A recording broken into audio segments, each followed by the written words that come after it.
Mais uma vez as nossas Bíblias, desta vez no Evangelho de Mateus, capítulo 7, versos 1 a 6. Nós já estamos há algumas semanas nessa série a respeito do Sermão do Monte.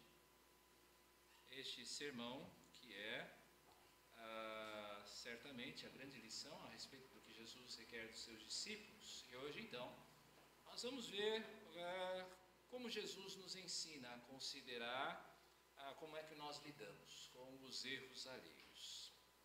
Se nós estamos realmente aptos a corrigir o próximo com brandura. Vamos ler então Evangelho de Mateus capítulo 7, versos 1 a 6. Não julguem, para que vocês não sejam julgados. Pois com o critério que vocês julgarem, vocês serão julgados, e com a medida com que vocês tiverem medido, vocês também serão medidos. Por que você vê o cisco no olho do seu irmão, mas não repara na trave que está no seu próprio? Ou como você dirá a seu irmão, deixe que eu tire o cisco do seu olho, quando você tem uma trave no seu próprio? Hipócrita, tire primeiro a trave do seu olho, então você verá claramente para tirar o cisco do olho do seu irmão. Não deem aos cães o que é santo, nem joguem as suas pérolas diante dos porcos, para que estes não as pisem com os pés, e aqueles, voltando-se, não estraçalhem vocês. Senhor, palavra lida, instrução preciosa ao coração, permite, Senhor, que nos apropriemos dela através da reflexão da Escritura. É a oração que fazemos no nome do Senhor Jesus. Amém.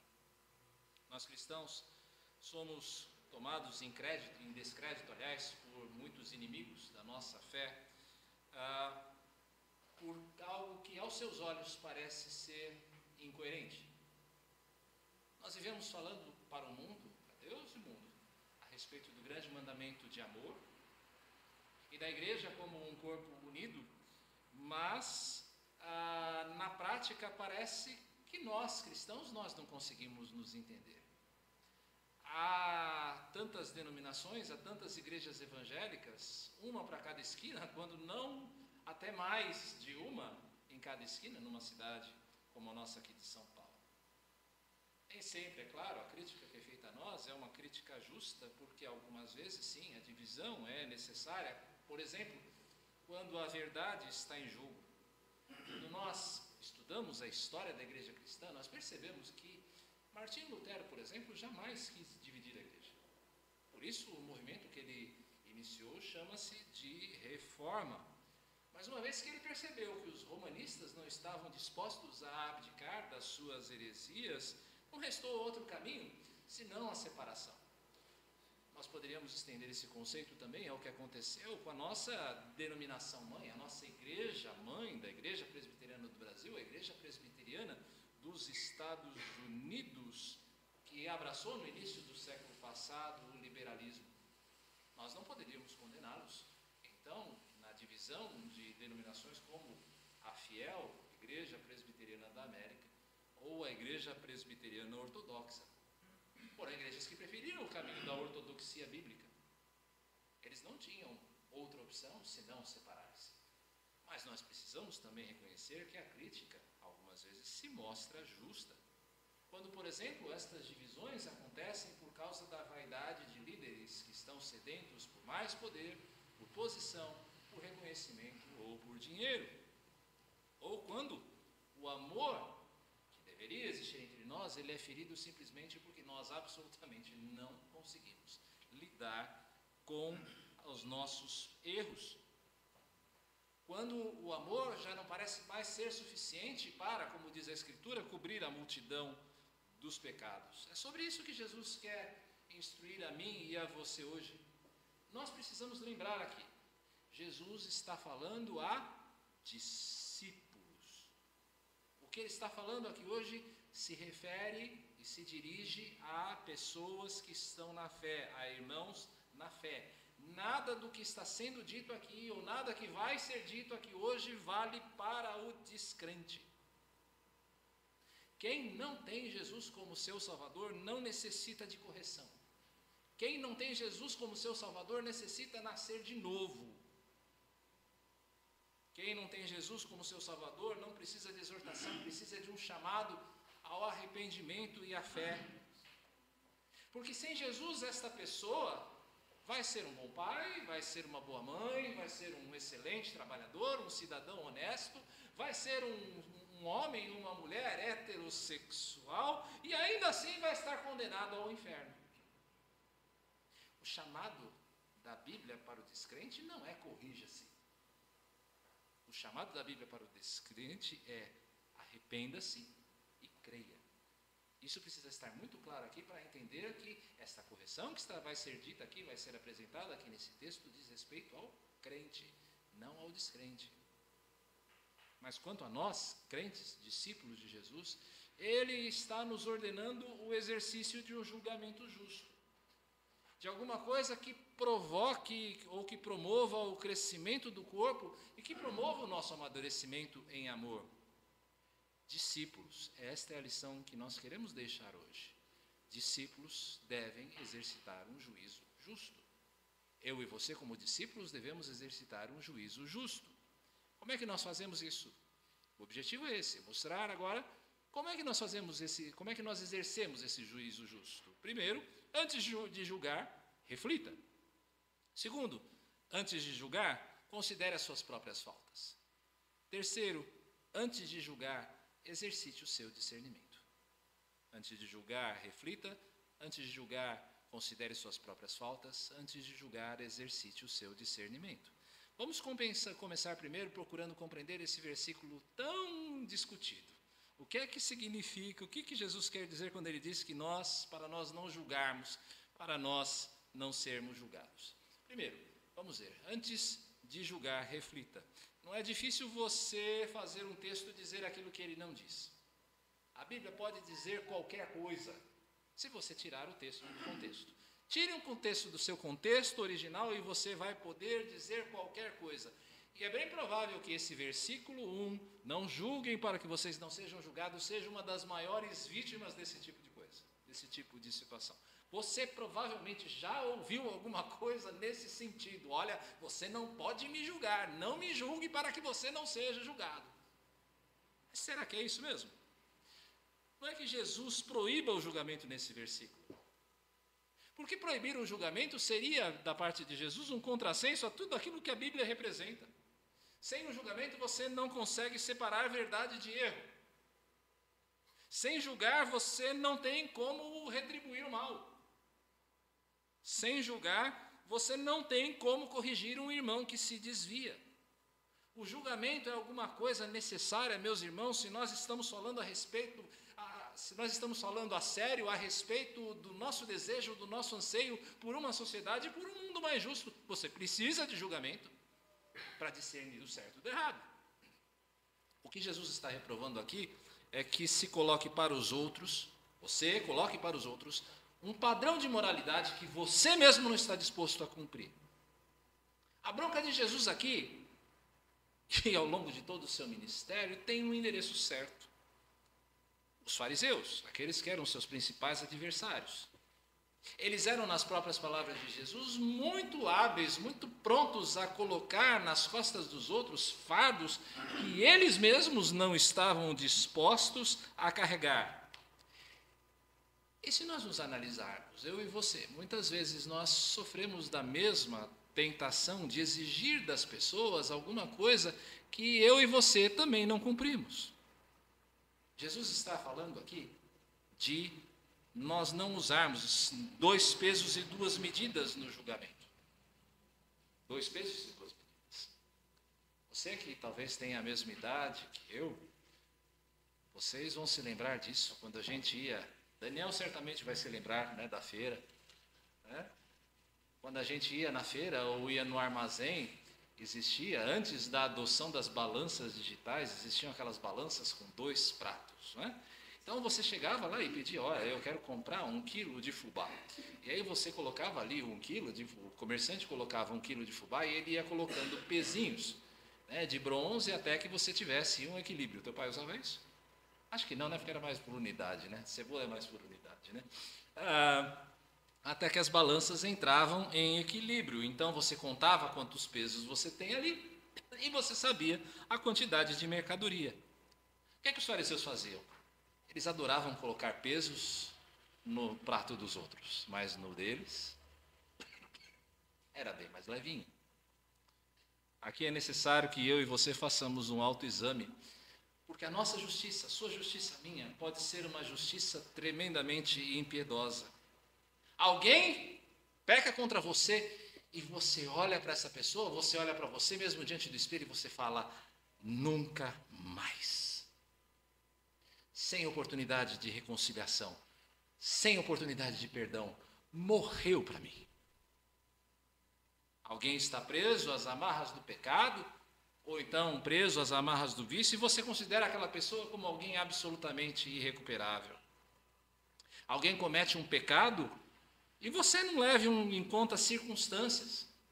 É claro, as circunstâncias não justificam o erro absolutamente, mas ao menos elas oferecem alguma explicação. Essa atitude é muito grave porque nós nos arrogamos o direito. E essa é a gravidade de você passar um julgamento que você não está disposto a cumprir, porque você se arroga no direito de emitir uma sentença de condenação como se não existisse qualquer possibilidade de restauração para aquela pessoa. Nós nos esquecemos que existe um só juiz que pode julgar dessa forma, de maneira definitiva. E nós nos esquecemos que esse julgamento, o julgamento desse juiz, é imparcial. E esse juiz, ele nos diz, o juízo é sem misericórdia sobre quem não usou de misericórdia. O juízo é sem misericórdia para quem não usou de misericórdia. Quando nós nos apresentamos diante de Deus, é medida por medida, pé por pé, mão por mão. É juízo sem misericórdia para quem não usou de misericórdia nos seus próprios julgamentos. E quem é que pode sobreviver no julgamento de Deus quando é verdadeiro aquilo que está dito a nosso respeito no 2º capítulo de Romanos? Você é indesculpável quando julga os outros, não importando quem você é, pois naquilo que julga o outro você está condenando a si mesmo, porque você pratica as mesmas coisas que condena. Pode ser que você não seja um assassino ou um estuprador. Pode ser que você não seja um político que desvia milhões e milhões, mas você é alguém que segue a lei perfeitamente? A lei de Deus perfeitamente? Você é alguém que segue essa lei perfeitamente? Você é justo o suficiente para passar uma sentença condenatória definitiva contra o erro alheio? Jesus é o juiz de toda a terra. E não é apenas porque ele é quem ele é, o Filho de Deus, mas porque ele, Jesus, viveu de maneira perfeita, de uma perfeita obediência, de tal maneira que ele possui autoridade moral para julgar. Mas ainda assim, sendo ele, Jesus, a vítima da maior injustiça de toda a história, ele rogou por aqueles que o crucificavam.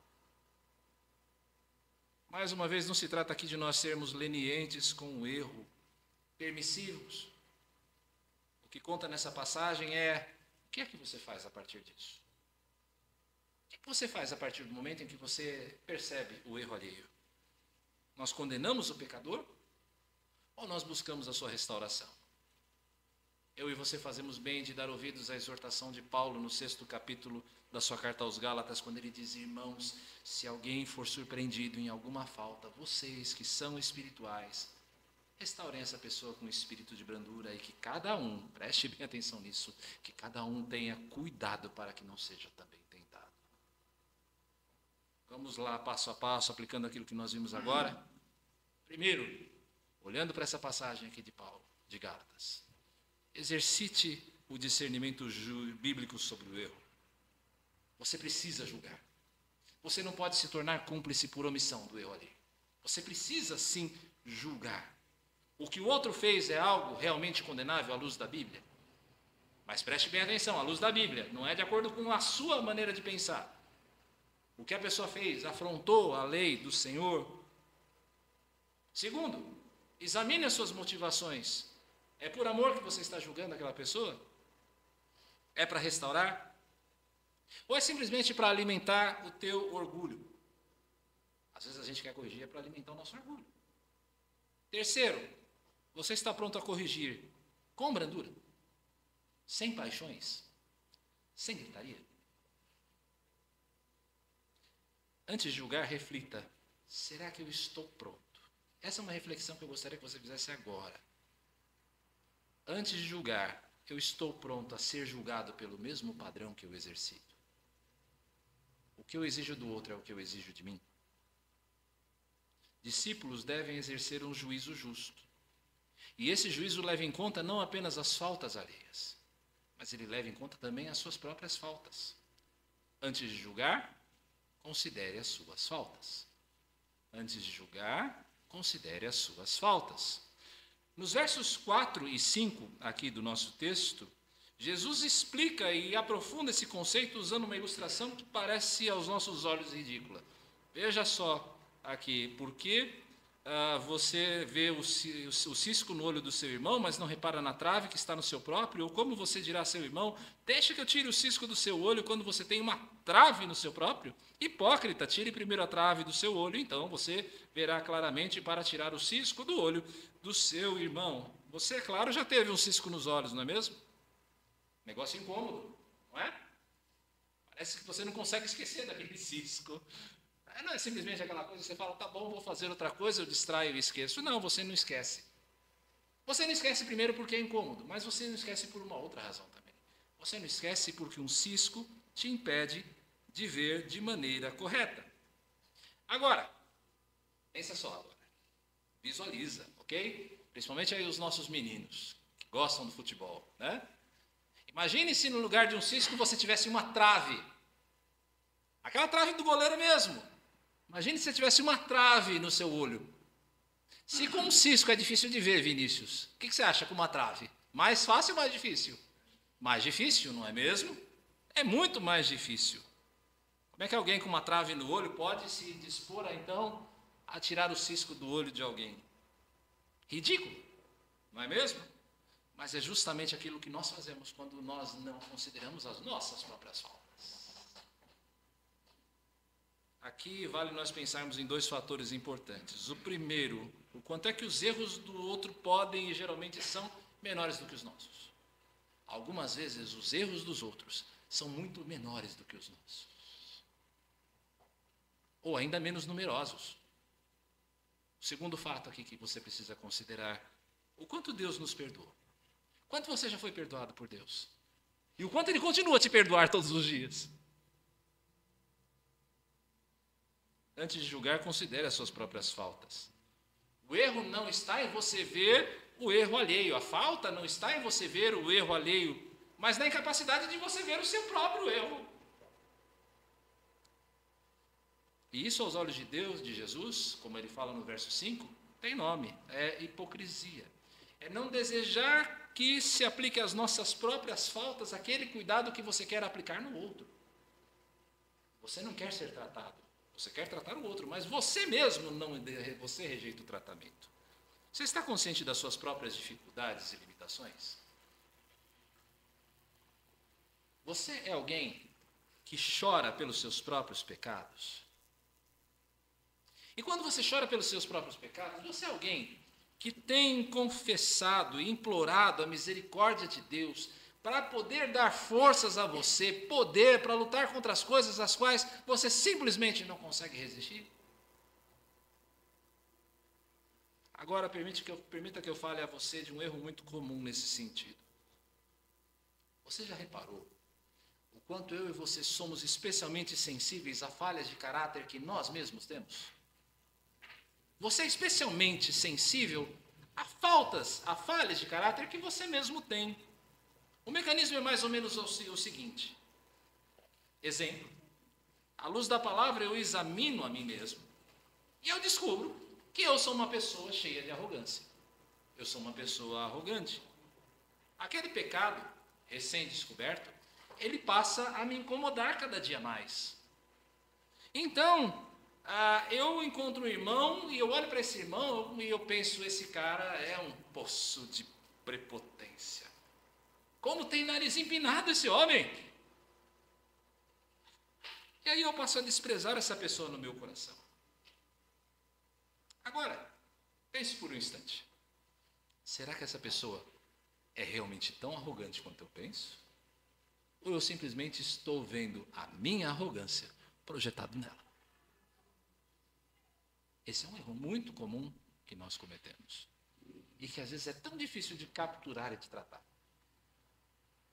É preciso coerência. Talvez o outro, a outra pessoa, esteja lutando com a mesma questão que eu enfrento. E não é verdade que eu, na minha luta, espero que Deus tenha paciência comigo? E que as pessoas também sejam pacientes com os meus erros? Será que eu já tirei a trave do meu olho para que eu possa ajudar a tirar o cisco do olho do meu irmão, da minha irmã? Como diz o velho ditado e a velha música da Pitty: quem não tem teto de vidro, que atire a primeira pedra. Não é? Quem não tem teto de vidro, que atire a primeira pedra. Agora, o verso mais difícil desse texto de hoje, que é o verso 6. Verso 6, que diz assim: não deem aos cães o que é santo, nem joguem as suas pérolas diante dos porcos, para que estes não as pisem com os pés, e aqueles, voltando-se, não estraçalhem vocês. Qual o sentido disso? O sentido desse texto é que o nosso julgamento precisa ser um julgamento cheio de discernimento. Antes de julgar, exercite o discernimento. Antes de julgar, exercite o discernimento. Nós já falamos aqui hoje a respeito da nossa tendência de passarmos sentenças definitivas a respeito dos erros alheios. Não é isso? Mas isso é um exercício dificílimo de vencer. Essa tendência é muito difícil de vencer, sabe por quê? Porque certas pessoas simplesmente parecem não entender quando você fala. Pior que isso, diante da correção, elas se voltam contra nós. Já viveu isso? Você tenta corrigir e a pessoa se volta contra você. Ela se coloca numa posição autodefensiva, intocável. O verso 6 do nosso texto vai nessa direção. Por que Jesus fala a respeito de porcos e cães? Porcos, porque o porco é uma figura da impureza.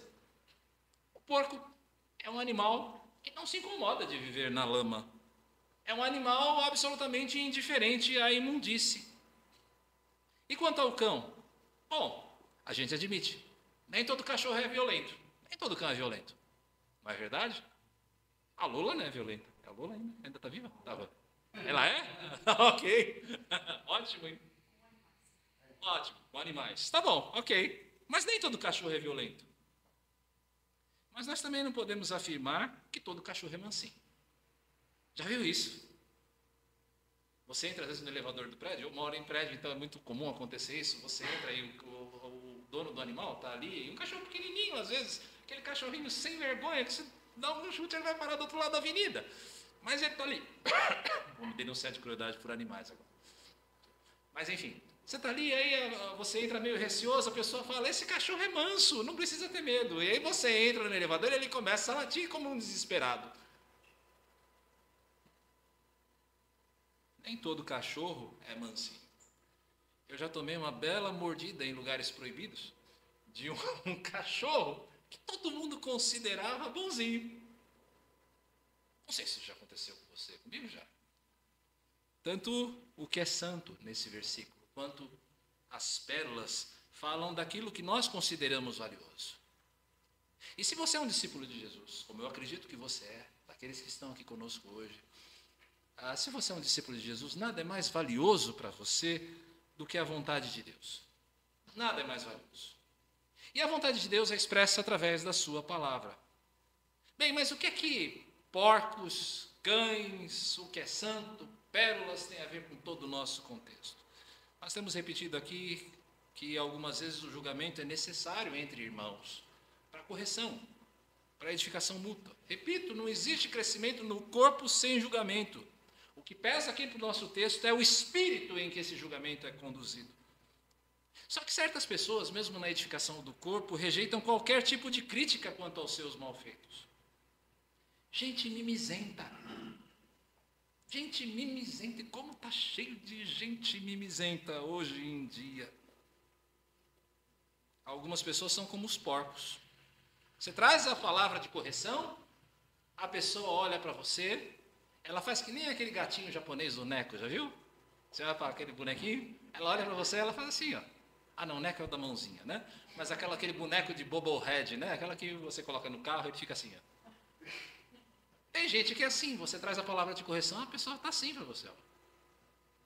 Né? Mas é como se o que você falasse entrasse por um ouvido e saísse pelo outro. Não faz diferença nenhuma. Outros ainda são como os cães. Pessoas assim, elas não apenas rejeitam aquilo que você diz, como elas contra-atacam. Elas se sentem ofendidas, elas começam a lançar acusações contra você. Eu fiz isso, mas você fez aquilo. Outras vezes, elas são até mesmo violentas. Meus irmãos, já se vão quase 15 anos de pastorado. Quantas vezes eu vi pessoas saindo da igreja por causa de palavras que foram ditas buscando edificá-las? Não são poucas vezes. O que Jesus nos ordena aqui é nós não desperdiçarmos a riqueza do Evangelho com aquele que é inapto a recebê-la.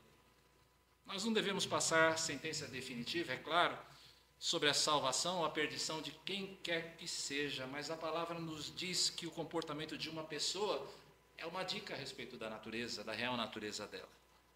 Ou como Jesus nos diz, nós não somos chamados a conhecer as árvores a partir dos seus frutos. Não é para a gente passar sentença definitiva, mas quando você olha para uma pessoa, para o comportamento de algumas pessoas, você diz, Se a pessoa se afirma como um crente de Jesus, mas é contraditada pelo seu comportamento pecaminoso, constante, e quando ela é corrigida, ela se recusa a ouvir, é bem provável que esta pessoa esteja mentindo a si mesma e mentindo à igreja de Cristo. Se o comportamento dela é constantemente contraditório, é bem provável que ela seja joio no meio do trigo, que é muito semelhante na aparência, mas a sua natureza é totalmente diversa. Como é que você lida com esse tipo de pessoa? Se não é para você dar pérolas aos porcos, como você lida com esse tipo de pessoa? Não restam muitas alternativas, senão aquela que Paulo traz para a gente em 1 Coríntios capítulo 5, em relação, ele está falando aqui de um homem imoral que estava no meio da igreja e que não era repreendido. Paulo vai dizer então, em nome do Senhor Jesus, de nosso Senhor Jesus, reunidos você e o meu espírito com o poder de Jesus nosso Senhor, que esse tal seja entregue a Satanás para a destruição da carne, a fim de que o espírito seja salvo no dia do Senhor. Às vezes não resta muitas alternativas para você tratar alguém que está em pecado no meio do corpo, que não quer ouvir a repreensão, senão você discipliná-la, você entregá-la a Satanás. Algumas vezes, meus irmãos, há um só caminho. Esse caminho é da excomunhão. Não tem jeito. É afirmar que aquela pessoa, pelo menos aparentemente, não é dos nossos. Nós devemos usar de toda paciência, é claro, com as pessoas que estão em erro. As pessoas que estão em erro devem ser alvos do nosso amor cuidadoso, da nossa exortação branda, mas quando elas se mostram endurecidas pelo engano do pecado, então você precisa ter uma ação enérgica para que aos olhos de Deus e aos olhos do mundo nós não sejamos considerados cúmplices da sua maldade. Por isso, se você já conversou, se você já exortou, se você já apontou o erro e a pessoa não quer mudar, ela não quer se arrepender, você precisa ter fibra suficiente para fazer aquilo que é certo. O certo não é você ser maledicente, ok? O certo não é você promover motivo de oração. Motivo de oração, entre aspas. É você chamar, porque na igreja, fofoca geralmente tem esse nome, motivo de oração, né? Você descobre alguma coisa do fulano, você não vai tratar com o fulano, você não vai tratar como tem que ser tratado, mas você vai chamar de repente o Rony, eu vou chamar o Rony e vou falar para o Rony, a gente precisa orar pelo Rui, porque blá blá blá blá blá blá blá. Não é para você fazer isso. O caminho é aquele que Jesus aponta no capítulo 18 desse Evangelho de Mateus. Chama primeiro uma ou duas testemunhas. Para que você chama testemunha? Para que fique patente de que a pessoa foi exortada. Caso essa pessoa persista no erro, faça uma denúncia à igreja. Aqui no nosso caso, como nós somos uma igreja presbiteriana, faça essa denúncia perante o conselho. no papel, formal, sem vacilação, colocando tua assinatura ali, como tem que ser. Mas algo fundamental aqui, dado esse contexto em que nós estamos. Algo fundamental aqui. Você precisa fazer isso, não é com um sorriso no rosto. Isso é algo para ser feito entre lágrimas. É uma situação extrema. Não seja movido por um instinto de justiçamento como se você fosse o guardião da igreja. Ninguém aqui é o Batman da igreja. Nem o pastor, nem o presbítero Luiz, nem ninguém. É para ser feito entre lágrimas. Que essa medida extrema seja cheia de amor por aquele que se desvia. Que seja uma medida amorosa pela igreja de Cristo. Que seja uma medida de glória para o nome do Senhor Jesus. Não para a sua própria, não da sua própria justiça. Bom, concluindo. Nós vimos que um discípulo de Jesus é chamado a exercer um juízo justo. Discípulos devem exercer um juízo justo. Como é que você faz isso? Com reflexão, considerando as suas próprias faltas e com muito discernimento. Boa parte das divisões que surgem no nosso meio, meus irmãos, dos problemas de relacionamento, da comunhão fraturada, podem ser resolvidos se nós dermos ouvidos a esses 6 versículos. Se você der ouvido a esses 6 versículos, muitos problemas de relacionamento dentro da igreja estarão resolvidos. Tão simples esses versículos. Tão simples de serem entendidos, mas tão difíceis de serem aplicados. Que o Senhor nosso Deus, então, amoleça o nosso coração com graça, para que nós aprendamos, então, a julgar todas as coisas com o mesmo amor com que nós somos amados por Ele. Vamos orar?